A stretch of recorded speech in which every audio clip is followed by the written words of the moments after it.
High NEET 2024 के aspirants, ये आपके लिए सबसे इफेक्टिव और सबसे शॉर्ट स्ट्रैटेजी है। सिर्फ 5 पॉइंट्स स्ट्रैटेजी में बताऊंगी और आपको इन 5 पॉइंट्स में से हर एक चीज को याद रखना है। सबसे पहले आप देख लीजिए कंपटीशन कहाँ 2018-19 और कहाँ 21-22-23 और ये 15 लाख पता है कितना पहुंच चुका है right now. This is touching 20 lakhs। आपके टाइम पे ये 21 lakhs को टच करेगा। सो कंपटीशन नीट में बढ़ता ही चला जा रहा है एंड दैट इज व्हाई अगर आप अभी स्टार्ट करना चाहते हो 7 to 8 months आपके नीट एग्जाम के लिए बचे हैं रफली, थोड़ा बोर्ड के लिए प्रैक्टिकल्स के लिए टाइम निकाल दिया। इट इज वेरी इंपॉर्टेंट कि आप अभी स्टार्ट कीजिए, टाइम से कीजिए और बहुत अच्छे से हमारे साथ पढ़िए। मोस्ट इंपॉर्टेंट इज प्लानिंग, क्योंकि अगर आपने प्लान ही नहीं किया you are planning to fail right. तो most important thing is planning और सबसे ज्यादा उससे भी ज्यादा इंपॉर्टेंट है प्लान का एग्जीक्यूट करना कि यार मैं क्या डिसाइड कर रहा हूं, मैं उसको किस तरह से एग्जीक्यूट करने वाला हूं। अगर आप अभी भी जुलाई में स्टार्ट करते हो, you have 7 to 8 months, I will not say it is more than enough, आराम से it is sufficient right. But बहुत जरूरी है कि स्टार्टिंग प्रिपरेशन और स्टडिंग अब आपके अगले 7-8 महीने में इतनी अच्छी होनी चाहिए कि आपने नीट का एग्जाम क्रैक करना है जिसका कंपटीशन बढ़ता ही चला जा रहा है। जो मैंने अभी आपको दिखाया 21-22 लाख 23 लाख तक नीट का कंपटीशन पहुंचने वाला है। सो बहुत इंपॉर्टेंट है गुड प्लान, पर उससे भी ज्यादा इंपॉर्टेंट है बेस्ट इंप्लीमेंटेशन। जो प्लान अभी बनाया बस अब उसको अच्छे से फॉलो करना है। अगर आप मेरे से प्लान बनाओ, मैंने आपको पहले ही बोला मैं आपको सिर्फ 5 पॉइंट्स दूंगी, 5 पॉइंट्स को आप फॉलो करो, आपको इसके अलावा एक भी चीज नहीं करनी है। द मोस्ट सिंपलेस्ट प्लान, इस साल हमारे 1500 से ज्यादा बच्चे नीट में क्वालिफाई हुए हैं, 700 प्लस बहुत स्टूडेंट्स के हैं। So what is the plan? सिर्फ एक चीज, पॉइंट नंबर 1, अगर आप सीरियस हो गया मुझे नीट को क्रैक करना है, मानी मैम आप जो मर्जी बोलोगे, मुझे 680 690 700 लेकर आना है, मुझे नीट को क्रैक करना है, मैम मुझे कुछ तो दो, दैट्स ऑल, फिनिश, खत्म। 5 पॉइंट का एक ही पॉइंट, आपको किसी भी तरह 140 150 प्लस लेकर आना है, वरना आप नीट 2024 में, नीट 2023 टाइप में छोड़ दो, तुम भूल जाओ कि तुम्हारा कुछ होगा। It is not going to happen because बहुत ज्यादा मेरिट बढ़ चुकी है। 700 प्लस स्कोर करने के लिए आपको फिजिक्स में स्कोर करना है। अगर आपको फिजिक्स में स्कोर करना है तो ये बिग डील जो फिजिक्स की है वो करनी पड़ेगी, इतना स्कोर लेकर आना है, तब बिग डील नहीं रहेगी। अगर आपने कर लिया उसके लिए भले आपको मैं आपको बताऊंगी प्लान एग्जैक्ट डेप्थ में कैसे इसकी कॉन्सेप्ट्स करने, कैसे एमसीक्यूज करने, but this is the most important thing. So अभी से अपने अंदर वो शिफ्ट लेकर आए कि बायो तो मुझे करनी है, वो तो पता ही है, वो तो है ही, वो तो गिवन है, टेकन है, ग्रांटेड है, पर यार मुझे कम से कम फिजिक्स के 100 एमसीक्यू डेली आज से सॉल्व करना शुरू करने, वरना 140-50 नहीं आएंगे। ये एक स्ट्रैटेजी वीडियो है। आपको पता है सुबह उठना है, आपको पता है शाम को लेट पढ़ना है, आपको पता है 7-8 घंटे पढ़ना है, आपको पता है एनसीईआरटी से पेपर आ रहा है, आपको पता है पीवाईक्यूज करने हैं, आपको पता है टेस्ट देना है, तो नया क्या बता रही हूँ? क्या स्ट्रैटेजी में घिसी पिटी चीजें आपको बताती रहूं? इसीलिए सबसे इंपॉर्टेंट, मैंने क्या बोला, shortest and most important strategy दूंगी। सबसे पहले फिजिक्स पे फोकस करो, बायो में सारी चीजों को छोड़ दो। अगर मानी मैम की किताब खरीदी है एमटीजी वाली, जिसमें एनसीईआरटी के लाइन क्वेश्चंस है, एनसीईआरटी के पेज नंबर के क्वेश्चंस बनाए हुए हैं, एनसीईआरटी आपका बाइबल है, इसका एक एक डायग्राम, एक एक टेबल, एक एक फ्लो चार्ट, एक एक चीज सॉल्व कीजिए, रोज 80 to 85 क्वेश्चंस बायो के करिए। इसको आप रटकर घोटकर पी लीजिए। आप 15 20 25 बार, जितनी बार, कोई 4-5 बार पढ़ने से एनसीईआरटी नहीं होगी। पॉइंट नंबर 2 बोला ना, सिर्फ 5 पॉइंट दूंगी, स्ट्रैटेजी का बेस्ट लेक्चर है। 3-4 बार पढ़कर आपकी एनसीईआरटी नहीं होगी। 20 22 25 बार सारे पीवाईक्यूज कर लो। अगर 20-25 बार करोगे एनसीईआरटी तो 340-50 आएंगे, क्योंकि वहां पर भी एनसीईआरटी में कहीं ना कहीं आपको घुमा फंसा दिया जाएगा। सो सबसे पहला पॉइंट है फिजिक्स पे फोकस कीजिए। सेकंड पॉइंट है बायो का क्या पढ़िए। केमिस्ट्री भी just like physics, same thing, यहां पर भी आपको एनसीईआरटी पढ़नी है।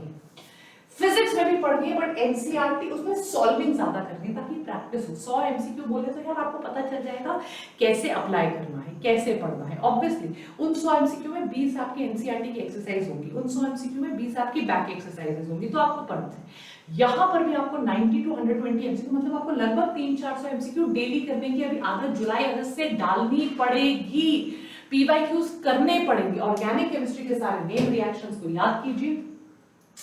इनऑर्गेनिक केमिस्ट्री में एक एक चीज को एनसीईआरटी से नोट बना लीजिए और फिजिकल केमिस्ट्री में सिर्फ और सिर्फ प्रैक्टिस कीजिए, तभी आप केमिस्ट्री में 140 स्कोर कर पाएंगे। अगर आप केमिस्ट्री में 140 और फिजिक्स में 140 नहीं स्कोर करते, आप भूल जाओ आपको नीट में एडमिशन मिलेगी, वो भी गवर्नमेंट सीट में। राइट, सबसे ज्यादा फोकस कीजिए ऑर्गेनिक केमिस्ट्री में। इनऑर्गेनिक केमिस्ट्री तो मैं कहती हूँ बहुत स्कोरिंग होता है, प्योर कॉन्सेप्चुअल होता है, आप सिर्फ और सिर्फ एनसीईआरटी पे फोकस करिए। फिजिकल केमिस्ट्री में करिए दबाकर सॉल्विंग और फिर देखिए कैसे आपके 140 नहीं आएंगे। लास्ट के 1.5-2 महीने आपने सिर्फ टेस्ट देना है, दैट मींस आपका सिलेबस आप कोशिश कीजिए जनवरी में खत्म हो, फेब मार्च में बोर्ड की तैयारी की, अप्रैल में आपने सिर्फ मॉक टेस्ट देने हैं। पॉइंट नंबर 4, पहला पॉइंट बताया फिजिक्स का, दूसरा पॉइंट बताया आपको बायो का, तीसरा पॉइंट केमिस्ट्री का बताया। पॉइंट नंबर 4, आपका सिलेबस जनवरी तक खत्म करना है, चाहे जो मर्जी हो जाए। फेब और 11th और 12th दोनों सिलेबस ये स्ट्रैटेजी है। ये नहीं बता रही सुबह उठो ब्रश करो 6:30 बजे सो जाओ, 8 बजे उठो ब्रेकफास्ट का टाइम हो गया 9 बजे, that is not the strategy. आपको ऐसा टाइम टेबल बनाना है इंडिविजुअल के हिसाब से, किसी का 11th वीक होगा, किसी का 12th वीक होगा, कोई फ्रेशर होगा, कोई ड्रॉपर होगा। आपका सिलेबस जैन तक खत्म होना चाहिए, फेब मार्च बोर्ड, अप्रैल का 1 महीना आपने सिर्फ मॉक टेस्ट देने। उसमें आपने कम से कम दिन के 2 मॉक टेस्ट देने, 60 मॉक टेस्ट आपने देने हैं, ताकि आप टाइम मैनेजमेंट सीखो। हर साल तीनों पेपर्स में से एक पेपर मुश्किल बना देते हैं, तीनों पेपर्स में से एक पेपर लेंथी बना देते हैं। आपको 60-70 पेपर का प्रैक्टिस होगा, कोई आपका एग्जाम में बाल भी बांका नहीं कर पाएगा। इसके अलावा बेटा अप्स एंड डाउन्स आएंगे, दुनिया कहेगी नहीं होगा, शायद किसी का सेकंड अटेम्प्ट हो, कॉम्पिटिटिव एग्जाम है, लास्ट दिन गलती हो गई होगी, जो मर्जी हो, आपने हिम्मत नहीं हारनी है, डिटरमिन्ड रहना है कि यार देखो अप्स एंड डाउन्स हमारी लाइफ में भी आते हैं, सबकी लाइफ में आते हैं, पर आपने अगर ठान लिया मुझे डॉक्टर बनना है तो यही करना है। डेली रूटीन में टाइम वेस्ट नहीं करना, no Instagram, no Facebook, no time pass. अगर आप कर रहे हो तो अभी रुक जाओ, अगले 8 महीने आपके लिए अग्नि परीक्षा का टाइम है, this is the most important thing. अगर आप सेल्फ स्टडी नहीं कर रहे हो तो फिर आपकी पढ़ाई का कोई फायदा नहीं है। 6 आवर्स आपको मिनिमम पढ़ना है, ये डेली रूटीन है। पॉइंट नंबर 5, अगर आप 5 to 6 आवर्स डेली नहीं पढ़ रहे हो, 100 क्वेश्चंस तीनों सब्जेक्ट्स में खुद सॉल्व नहीं कर रहे हो, किसी कोचिंग में कहीं जाने का फायदा नहीं है। रोज पढ़ना है, रोज रिवाइज करना है, अगली क्लास में जो होना है वो पढ़कर जाना है, क्लास में एक्टिवली सुनना है, वरना एफर्ट शाम को घर में डबल हो जाएगा, रिग्रेट नहीं करना, टीचर से डाउट्स क्लियर करने हैं, रोज का रोज पढ़ाई करके पढ़ना है। 6 आवर्स की सेल्फ स्टडी करनी है, भले वो लेट नाइट हो अर्ली मॉर्निंग हो, एकांत में पढ़ना है, लोगों के बीच में पढ़ाई नहीं होती, लाइब्रेरी का कार्ड बना लो। सबसे इंपॉर्टेंट बात, कोई भी टेस्ट सीरीज ज्वाइन कर लो। अगर किसी लोकल कोचिंग में पढ़ रहे हो, किसी बड़ी, पर अगर टेस्ट नहीं दे रहे हो तो स्वाहा, it is a big waste, उसका कोई फायदा नहीं है। वेदांतु की भी सिर्फ टेस्ट सीरीज आती है, आप टेस्ट सीरीज ज्वाइन कर लीजिए, एक टॉपिक को पूरा पढ़ो, कंप्लीट करो, तभी अगले टॉपिक पे जाओ। बीच बीच में टॉपिक्स छूटते चले जाएंगे, कॉन्फिडेंस नेगेटिव 0 हो जाएगा। जो डाउट आ रहा है उसको साथ के साथ खत्म करो ताकि कॉन्फिडेंस बढ़े। हर चैप्टर के बाद नोट्स बनाओ, फॉर्मूला शीट्स बनाओ, कॉन्सेप्ट्स को अलग से लिखो, एनसीईआरटी में हाईलाइट करो, हर चैप्टर को सॉल्व करने के बाद पीवाईक्यूज को सॉल्व करो, एनसीईआरटी टेक्स्ट बुक को रीड करो, एनसीईआरटी की बैक एक्सरसाइज करो और एंड में टेस्ट दो, और कुछ नहीं करना।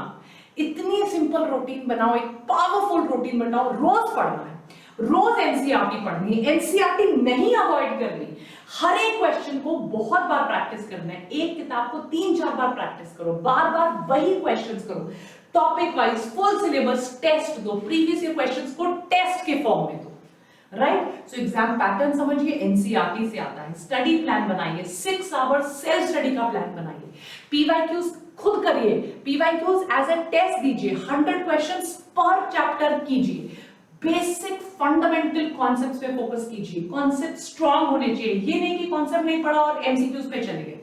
100 क्वेश्चन करना है, रेगुलर प्रैक्टिस करना है, डाउट्स नहीं रखने, चैप्टर को फिनिश करते चलिए, जहां डाउट्स आए पूछिए, इंस्पायर्ड रहिए, मोटिवेटेड रहिए, हम आपके साथ हैं। मोस्ट इंपॉर्टेंटली अपनी हेल्थ का ध्यान लीजिए, सब कुछ सही चल रहा है पर हेल्थ गड़बड़ा गई तो क्या फायदा बेटा।